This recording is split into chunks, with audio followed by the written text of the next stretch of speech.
Super Keys. Super Keys is built into some of the clicker apps, Crick software apps, but it's also a separate keyboard. Again, with Super Keys, you have a few different options for colors to choose. This is the darker blue with the white text and black text. And now if I tap on a particular letter, like the letter G, that section becomes larger. And then I choose out of those letters which one I want to put into my document.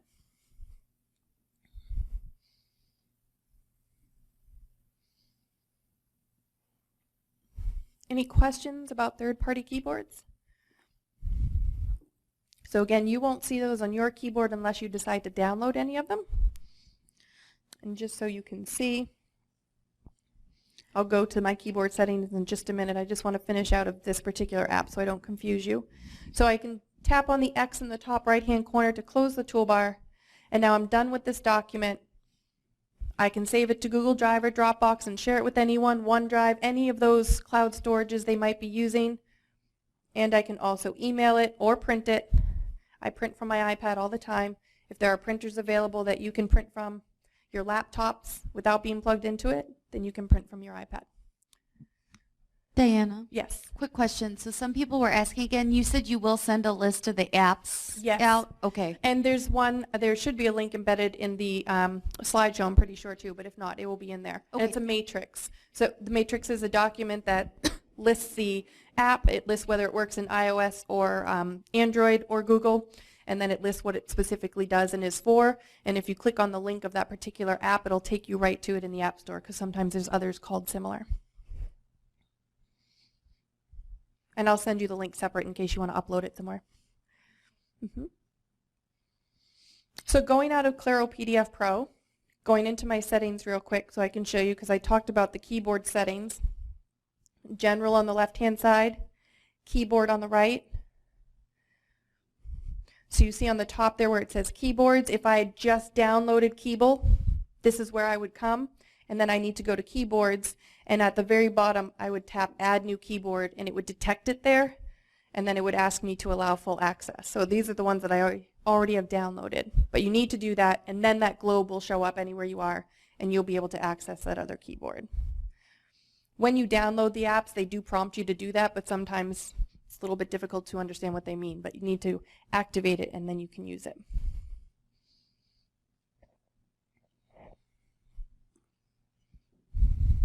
Let's see, what do we want to go on to? There's some really great reminder apps. I am a huge user of a reminder app. So my difficulty in life, because everyone has challenges, certainly executive function, is ADD, as well as I just have the most insane busy schedule any person could possibly have. And so I'm always doing 5 things at once, which I like to do though. That's my personality, as long as I can manage it. So the reminder calendar, just the built-in calendar, is what I started using on my device.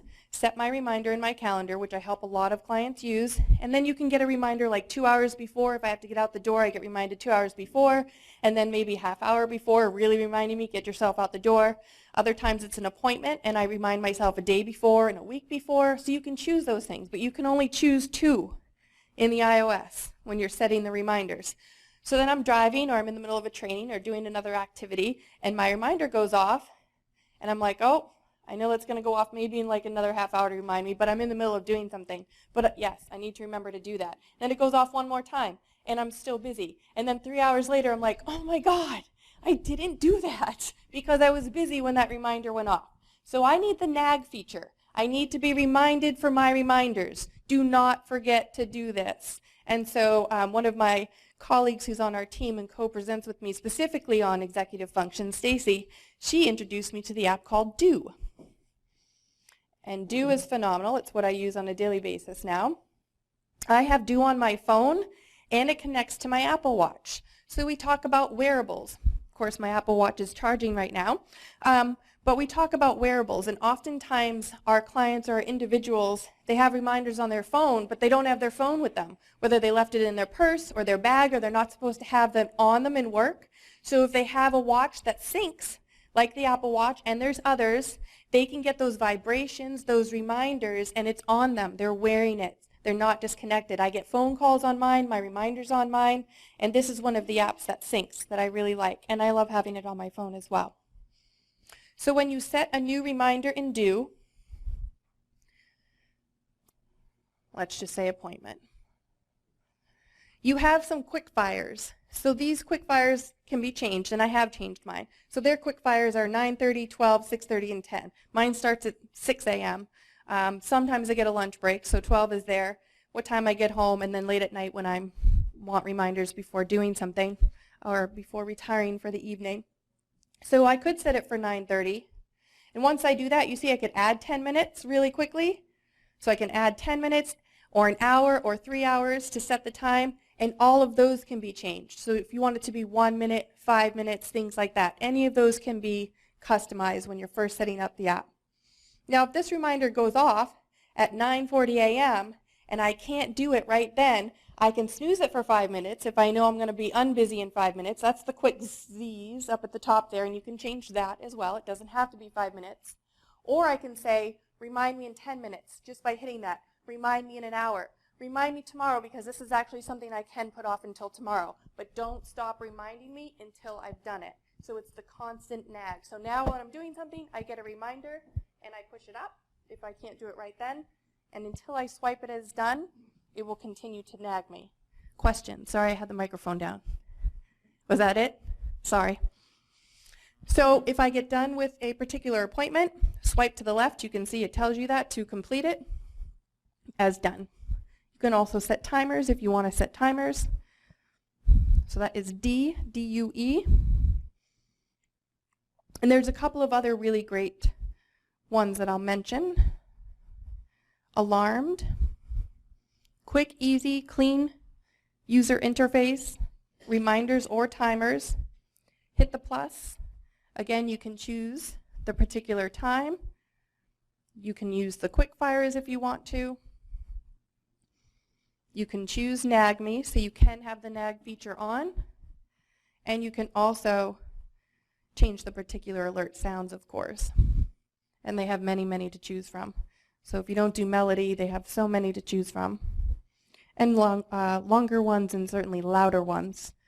We have some individuals who just won't wake up unless you're slamming pots and pans next to their head. Actually, that's one parent told me, I don't know how my son is going to wake up on his own when he doesn't live with me anymore and he's going to college. He just won't wake up unless someone physically wakes him up. And we found another neat one, similar to the next one I'm going to show you, Ada, where you can record music. And the music can be the reminder, or a video of your friends. So your video of your friends can be really obnoxious, and that's what you hear when you wake up in the morning. And for them, that works. They heard their friends' voices, and they were being completely crazy in this video, and of course, they love to volunteer for that, and that was easier for them. So with Ada, you can see you can have a music reminder, a voice reminder, so it doesn't just have to be text, which is really great. For some of us, we know we listen to something, or our own voice as a reminder, which is great. And I don't have it downloaded on here, but I'm going to pull it up on the internet because there is another really neat one that's the opposite of sound called Photomind. Oh, maybe I do have it on here.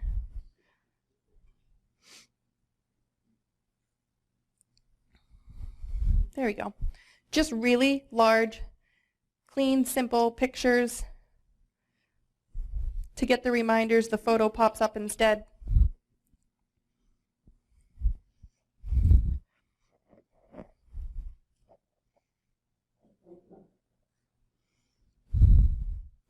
Let's see if I have Easy Phone in here. I just changed iPad, so some of them synced before I got here, and some of them did not. And they lost my bag in Chicago yesterday, by the way. And I got it at 7 a.m. Was freaking out yesterday. Let me pull up the picture of Easy Phone on the internet too, since I don't have it set up with pictures. Most of the times when I'm setting up Easy Phone, I'm setting it up on a client's device, so I haven't put pictures into a couple of my iPads that have it.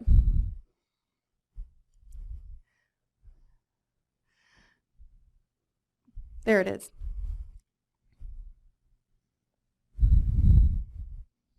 So the Easy Phone app is for someone who may not be able to read their context, and they can set up specifically with pictures. Oh, I thought they had better pictures than this in there. So each one of those can be a picture of the person that they're trying to call, and then all they have to do is tap the photo, and that's going to call that person. So that can be really helpful for someone as well who may have a difficult time reading the contacts or finding the contacts, especially if they have a lot in their contact. Not only for younger individuals, but certainly our elderly clients as well. They just want the family members' pictures there or their friends so that they can tap that and call someone.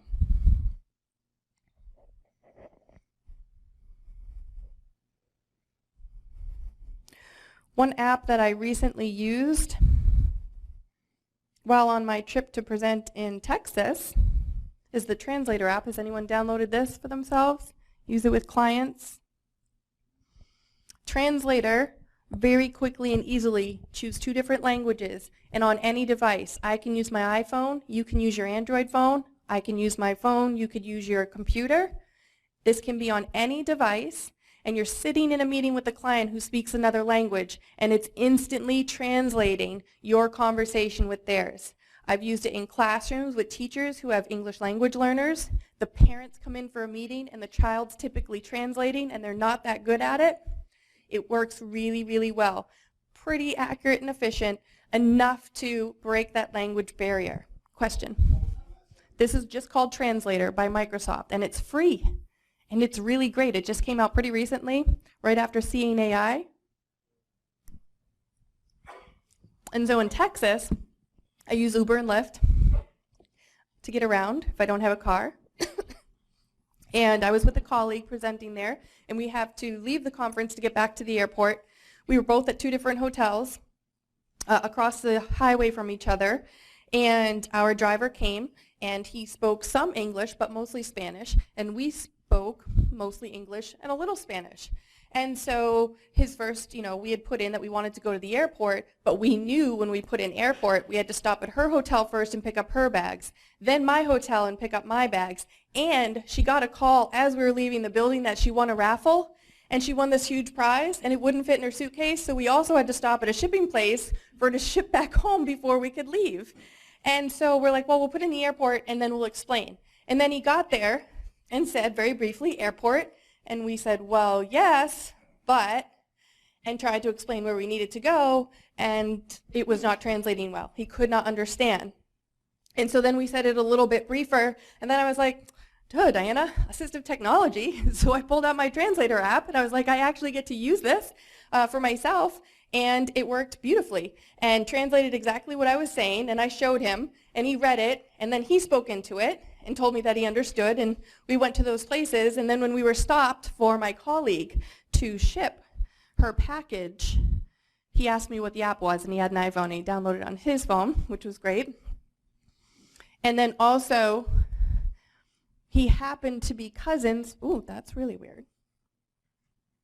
I didn't do anything. Tech support back there. Suddenly I have a crazy screen. Yeah. Just the snow. I've never seen that on an iPad. Are we back? Maybe? Uh-oh. Oh, maybe? Yes. Okay, good. Just a technical difficulty there briefly. So he happened to be cousins with somebody who had developed an app for shipping things on the fly. And she was in shipping her thing. And it's like people who actually ship faster than FedEx or UPS, and it's just a whole other way of shipping on the go. And it was just ironic that his cousin developed it, and he was able to tell me that with the app while we were waiting for her inside. Yes? So just to comment regarding the translator, yes. If you happen to be in a meeting with a consumer, with a healthcare provider, we do have certain obligations to get them the appropriate interpreter services. So I just want to remind you of that obligation that we have. Absolutely, great reminder. And when we're talking about students in school as well, I can tell you when I'm the AT professional going in to provide a report and recommendations, and it's their responsibility to hire an interpreter, and then they're like, oh, we couldn't get one for today. That's not acceptable. However, for meetings on the fly, like after school when parents just want to talk to their teacher and say, how did the day go, or the teacher wants to tell the parent they have a concern about something, or maybe something great, and on that, in that moment on the fly, and for things like that, it can be really beneficial. Or Uber drivers, Lyft drivers, traveling. Budgeting, spending money. A few great apps that I have clients using for that. Is there another question first? Yeah, just a general comment about the organizational apps and using devices like smartwatches. Something to keep in mind is that there's limited compatibility with certain apps. So you want to make sure before recommending an app, if somebody's using it on a smartwatch or an iWatch, that it is going to be compatible and they're going to be able to use it.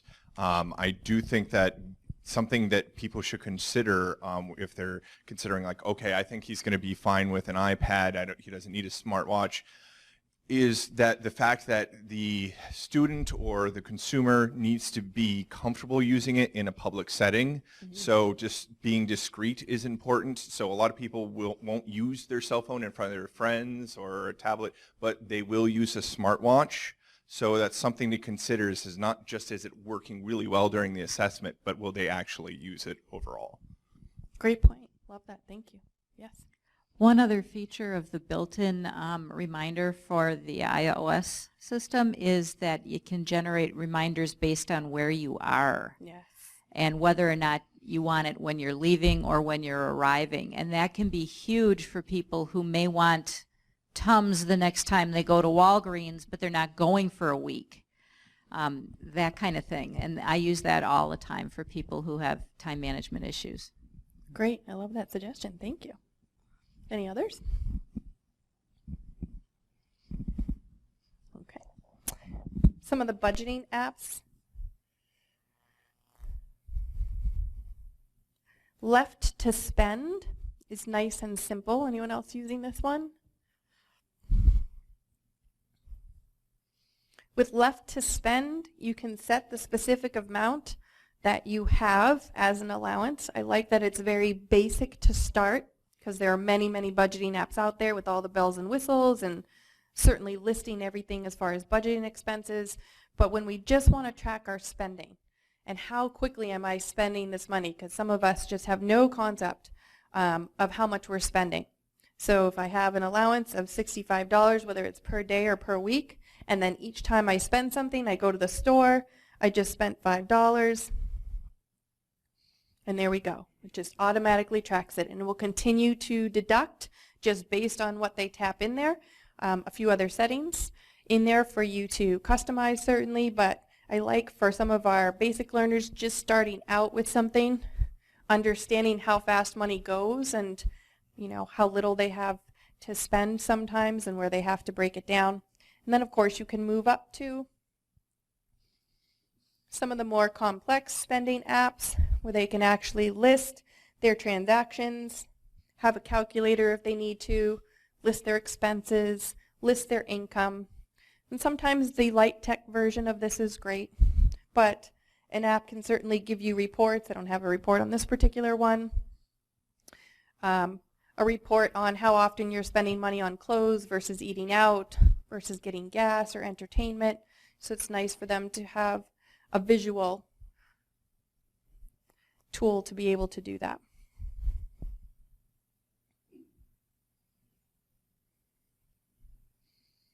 For some of our individuals who are low vision, legally blind, or completely blind, has anyone heard of the app Be My Eyes?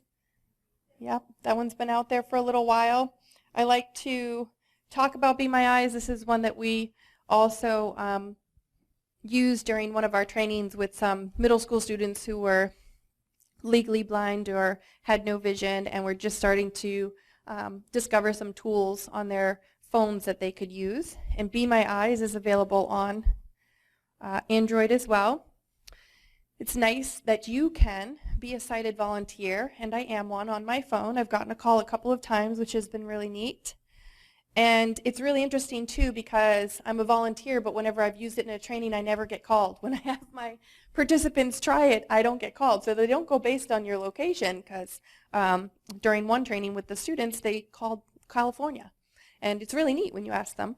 But that also goes hand in hand with using this particular type of app safely. So if you are visually impaired and you are blind, some of the great things that this can do is you can call someone up if you're at the airport and say, you know, is my flight on time? Because there's the board that everyone else can see if their flight's in or leaving, departure on time, etc., but they can't see that. Other just typical things throughout the day that you may need support with, having it read out loud, or can you tell me you know, some information about what this is in front of me. So many different ways that individuals with low vision or blindness can have a sighted user help them. And they're all volunteers and they're all really great. But then also making sure that you tell your clients to use this safely and not be describing exactly where they are if they need to worry about that. And certainly making sure of where they are when they're using it. To be careful with things like that because there is a camera, of course, so that the person on the other end can see everything about where you are or what you're pointing it at. We had our volunteers read something from a local newspaper to our participants that were younger, and then they could just see how that could be really helpful for them if they're in a situation where they need support or they need help.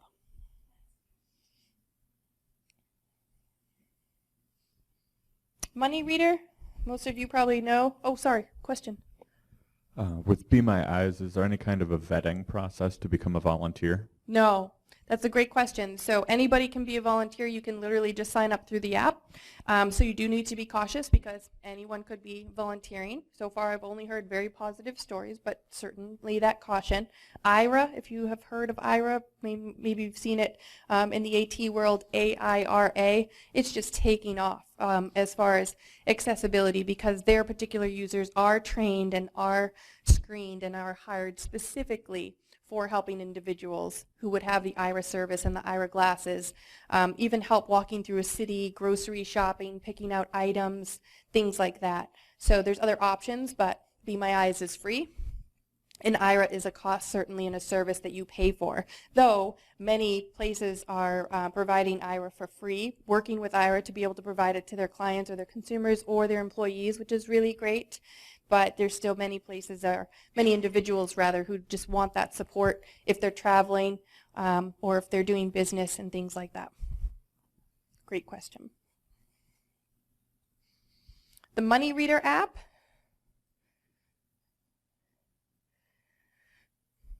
There it is.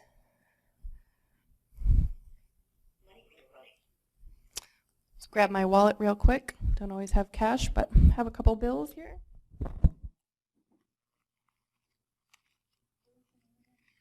This one that I have pulled up now? Yeah. Money Reader.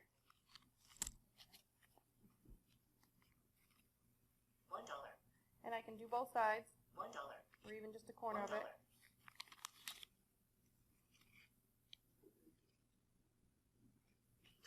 Oh, it got it without even the 20 in there at all. So very accurate, and oftentimes we have our clients are individuals who are legally blind or completely blind, and they cannot see what that bill is, and we teach them how to fold it. So we teach them how to fold 20s one particular way, ones another way, fives another way, so when they reach into their wallet, they know what that bill is. But when they're getting change from someone, they don't know what that bill is, and they're counting on them telling them what that is first.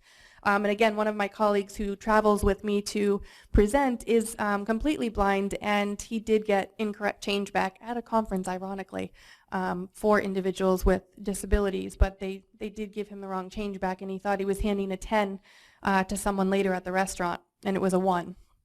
So he uses the app often himself. So it's nice also if you're a traveler because it can read other currencies for other countries. So if you're not familiar with their money, it's nice that you can have it to be able to use yourself for other currencies. Or any of our travelers who may be blind.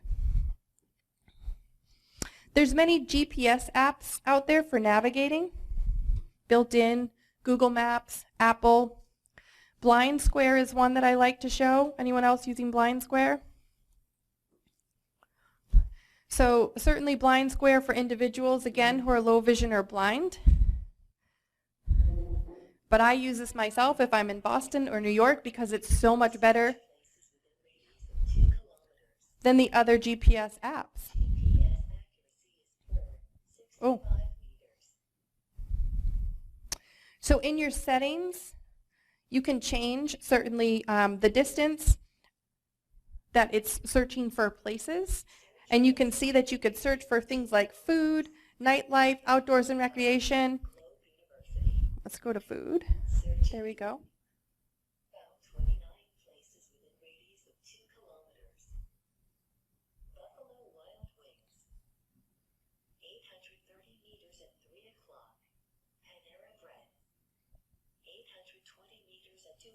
So I'm going to tap on Northern Tap House. Now this does work with VoiceOver, so if someone's using the screen reader that works with the iOS devices, it does work with that. And now you can plan a route. You can use Google Maps or just the built-in maps. And I like that it gives you very specific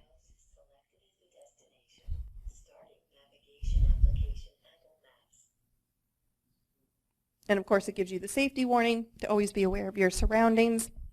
And you can choose walk or you can choose how to get there from public transit, which is really nice for individuals who are using public transportation and want to know the best way to do it for that. But the walking specific directions are so accurate that this is typically the one that I'm using myself. I'm just going to close out of that. Make sure that this one is called Blind Square. It is more expensive, but it's very comprehensive, and there's just so much, bless you, that you can do. Look around me, you can save specific places, find nearby intersections. There's really just so much. It's very comprehensive as far as how much you can do with this particular app. And then once you have it, it's just amazing. Again, so oftentimes people are using the GPS with earbuds. I do always encourage them to be safe. Make sure that someone else isn't listening to where you're going if you're worried about someone following you. But also there are noise canceling earbuds that are also bone conduction. Has anyone heard of that? Yes. I'll take the questions and the question about the app first. So just really quick, you know, Cindy and I were just chatting really quick about some of these are really great. In the list that you gave us, Diana, that we're going to have to link back to, do you have cost for some of these too? So when we're talking about consumers of some of these apps cost money, we would have that on that list? So we used to put the cost for the apps, but when we first started showing Notability, it was $2.99, and then it went to $9.99. It might be $14.99 now. So Blind Square has stuck around $50, but sometimes it goes on sale for half. So I tend to stay away from putting the cost in there now because sometimes they even go on sale for free. But if they're free, they say free. But if they're not free, we haven't been putting in the cost anymore. You're welcome. Blind Square's $40. It's gone down $39.99. Thank you. Okay, I wanted to add with the GPS app, this one. People, for their safety that are blind or visually impaired, can turn the screen curtain on also. Yes. So thanks. you're hearing it in your earbud and nobody can see what's on your screen either. I like that tip. Double protection. Yes, absolutely. Thank you for that. And the bone conduction headsets, some of the popular ones out there, Aftershocks, After, and then Shocks with the Z, and they sit behind the ears. And it's really neat when the Aftershocks or when the bone conduction headset started coming out on the market quite a few years ago now, and an individual had contacted me because he was actually at a concert when he first developed it, and he had developed it for individuals who run and athletes who are biking and running, and they want to be listening to their music, but they also have to hear traffic. They have to hear if another biker or runner is coming. Very similar for our individuals who are blind, and they need to listen to directions, but they need to be able to hear traffic to cross the street, and they need to not have their ears blocked. So the bone conduction sits right behind their ears, and they're able to hear those directions or hear music, but also hear other things. I also have a couple of different clients who have Asperger's, and we have realized by working over time with them that by listening to specific music or even sounds, like when you think of white noise sounds, to block out the other things that are too stimulating for them sensory-wise, or they've chosen a particular background noise like the ocean, flowing, for example, but they're not allowed to have their earbuds in because then they can't hear their clients or their boss or be doing their job efficiently. So they're using the bone conduction so that they're listening and focusing and really staying calm by having whatever that noise or that sound or that song is playing, and they're still able to concentrate on what they're doing. And one particular learner right now who is also using it in the classroom for the same purpose, and she's paying attention to the teacher and she's listening to her her peers at the table, but she's also has that background music on, and it's not earbuds. Aftershocks is one of the decent ones out there, and again, they look like really cool headsets because they're developed for everyone to use, including athletes. There we go. I don't know why I keep bouncing off the screen there. When we're talking about support with communication, so we have augmentative communication specialists, AAC specialists, who are also SLPs, speech language pathologists, who work on our team for our individuals who need really comprehensive augmentative communication, do the thorough AAC evaluation, trial, and using, as you know, there's so many AAC apps out there for individuals to use, whether they're picture-based, text-based, etc. But sometimes we have individuals who just need a little extra support with communicating, whether it's because they're hard of hearing or deaf, but they're literate, but other people don't sign, and they are very avid with sign language, but they need to communicate with people who don't know sign language. Oftentimes we have individuals who just have a very soft voice or a speech impairment, and even though we know what they're saying because we know them well, somebody else might not, and they're going to get on that bus, and they need to give the bus driver directions to their address or where they're going, and they may not understand them. Or they're trying to order something at a restaurant, and they're literate, but they're not being understood. So there are some text-based apps like Assistive Express that can be really helpful. Again, having it on your phone or an iPad mini or larger tablet. This one is Assistive Express. Very simple again, very quick and easy to say hi or any sentence that you would need with the word prediction there, or you can turn that off.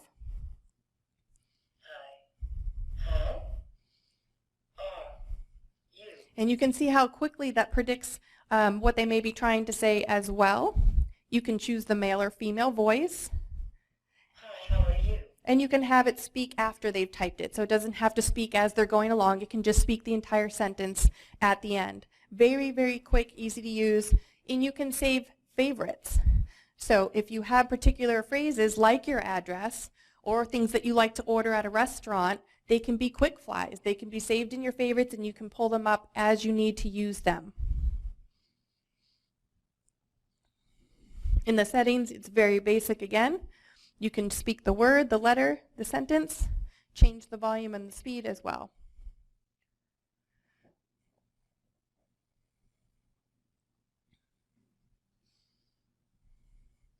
Predictable is a little bit more comprehensive. It's similar to Assistive Express. You get a word bank. You can also use symbols. And what I like about Predictable is that you can also share this to email or social media. So again, some quick flies, text-based communication, but more bells and whistles and more features in Predictable, which makes it more expensive as well. Assistive Express, when I got it, was around $30. Predictable was around $150. The Android version, a little less expensive.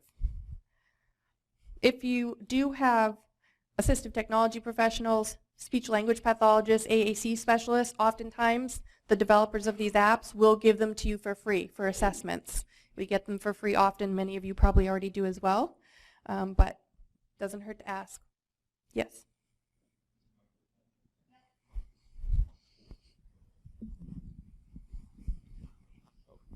So I've done a lot of direct service with individuals who needed these types of apps where they're fully literate, and by far the one app that they prefer would be Proloquo for text, which is the text-based version of the Proloquo. Yes. And it's got great word prediction, great customization, a whole different variety of voices. So I feel like that one needs to be on the menu if you're trying different ones.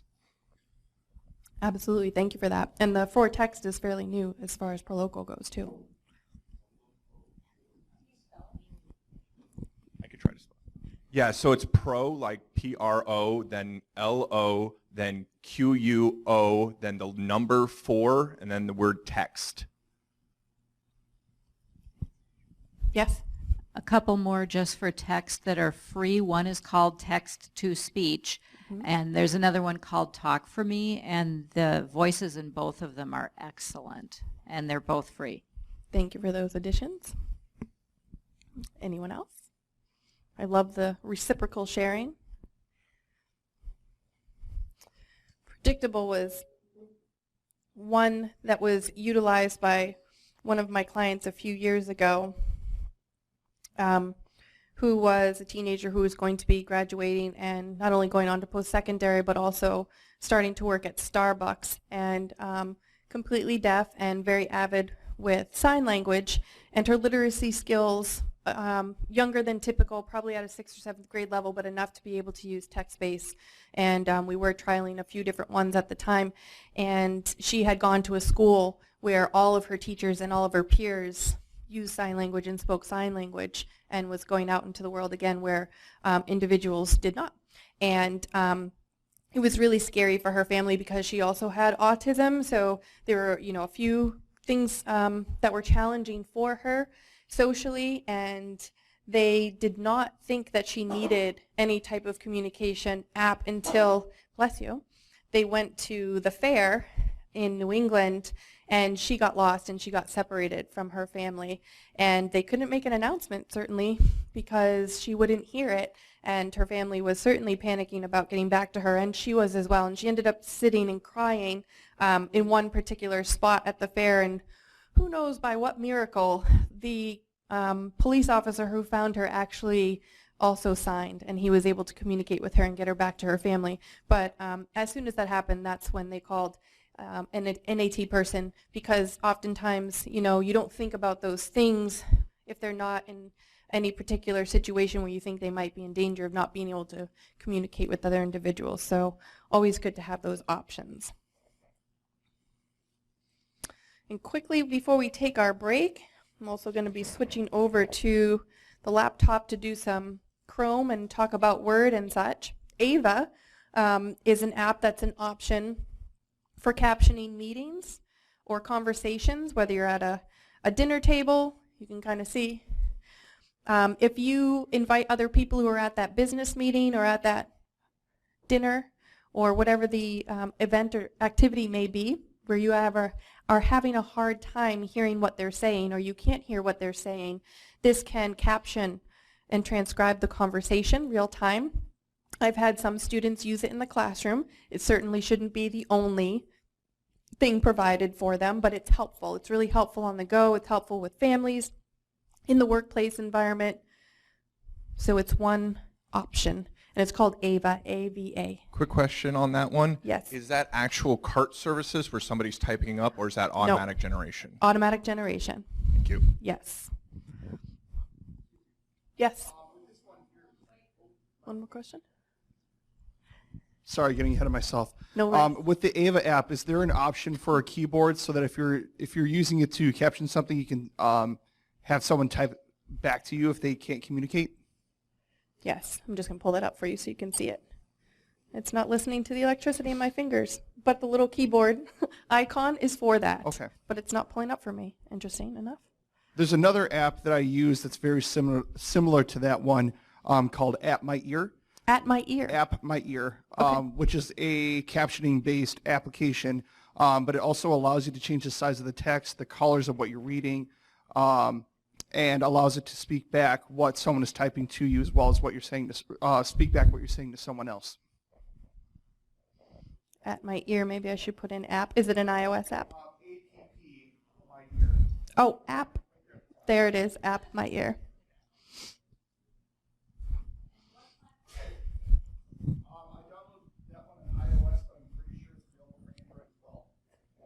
So the Ava captioning app, what platform is that one for? iOS. Actually, it could be available on Android. I'm just not aware, but it is available on iOS. Thank you. And the one that was below that, Ear Machine, do I have Ear Machine downloaded on this one? I don't. Syncing my iPads. Ear Machine is one for amplification. I don't know if anyone else has used that, but works really well with the bone conduction headphones that I mentioned and will amplify the speech with the noise canceling effect. Yes. I'm just curious with the AVA app. I'm an avid note taker just because I have ADD and other learning disabilities Sure. myself. So can you go back into AVA and like mark it up if you want to highlight things or circle for remembering parts of the conversation? I have only used it for captioning, so I Okay. just can't say whether or not you can go back and edit Okay. because I haven't used it myself for that. Okay. Any other questions? And Speech Gear is software.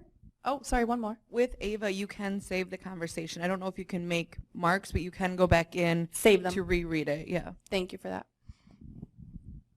Speech Gear is a software. I don't know if anyone have heard of Speech Gear from it's actually Interact AS by Speech Gear. Speech Gear is the company.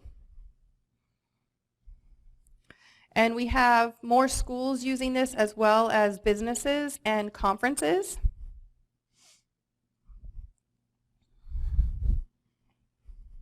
It is a service that you pay for, but it also does translation for individuals who might speak another language, but it is higher quality speech-to-text detection as far as captioning live conversation. It's a different engine than what Dragon Naturally Speaking uses. So it's similar in regards to the speaker would be speaking into a microphone and then that conversation is being captioned real time, or that lecture or that meeting. And it's captioned and it can separate by conversation as well, which is really neat. So I have a couple of schools and they just came out last year with the service for conferences, larger conferences. So certainly CART should be provided as well as interpreters, but this has been really accurate and efficient for some individuals, and they preferred it for in the classroom because it's not something that stood out, and they didn't want to be the ones wearing the particular device, but the lecturer or the instructor or the person who is speaking at a meeting would be talking. And it can be captioned, the captions can be projected on any device. So a learner who's using a laptop or a learner who's using a tablet, those particular captions, they can choose what they see it on.